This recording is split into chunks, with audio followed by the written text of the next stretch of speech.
war is a racket. It always has been. It is possibly the oldest, easily the most profitable, surely the most vicious. It is the only one international in scope. It is the only one in which the profits are reckoned in dollars and the losses in lives. A racket is best described, I believe, as something that is not what it seems to the majority of people. Only a small inside group knows what it is about. It is conducted for the benefit of the very few at the expense of the very many.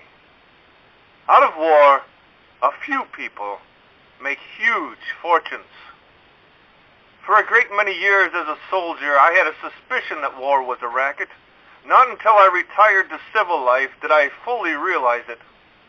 Now that I see the international war clouds again gathering as they are today, I must face it and speak out.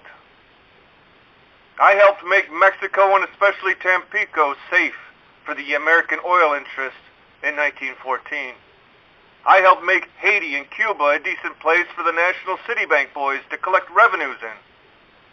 I helped in the raping of half a dozen Central American republics for the benefit of Wall Street. I helped purify Nicaragua for the international banking house of Brown Brothers in 1902 and 1912. I brought light to the Dominican Republic for the American sugar interests in 1916. I helped see to it that Standard Oil went on its way unmolested in China in 1927. Major General Smedley D. Butler, U.S. Marine Corps, in his epic anti-war speech and subsequent book, War is a Racket.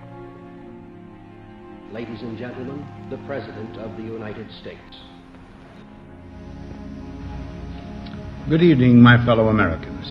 3 days from now, after half a century in the service of our country, I shall lay down the responsibilities of office as, in traditional and solemn ceremony, the authority of the presidency is vested in my successor.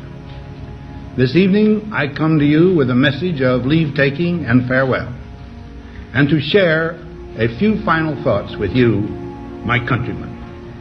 We now stand 10 years past the midpoint of a century that has witnessed 4 major wars among great nations. 3 of these involved our own country.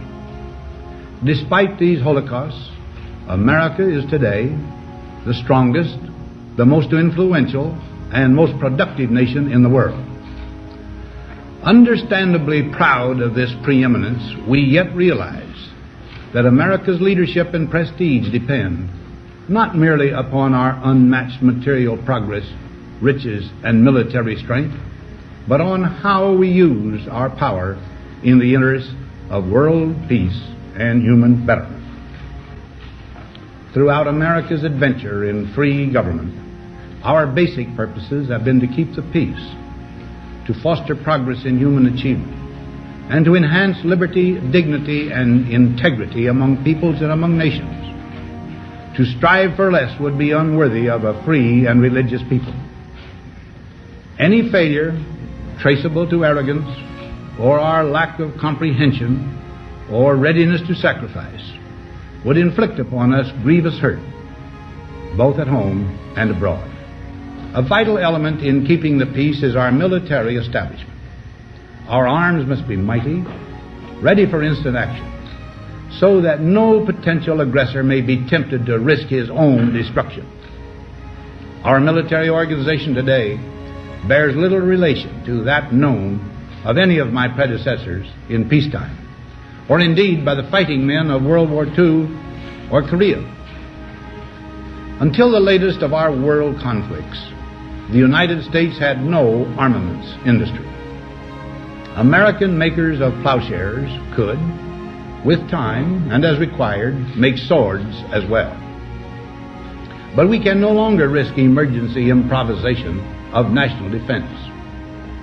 We have been compelled to create a permanent armaments industry of vast proportions. Now, this conjunction of an immense military establishment and a large arms industry is new in the American experience. The total influence, economic, political, even spiritual, is felt in every city, every state house, every office of the federal government. We recognize the imperative need for this development, yet we must not fail to comprehend its grave implications. Our toil, resources, and livelihood are all involved. So is the very structure of our society. In the councils of government, we must guard against the acquisition of unwarranted influence, whether sought or unsought, by the military-industrial complex.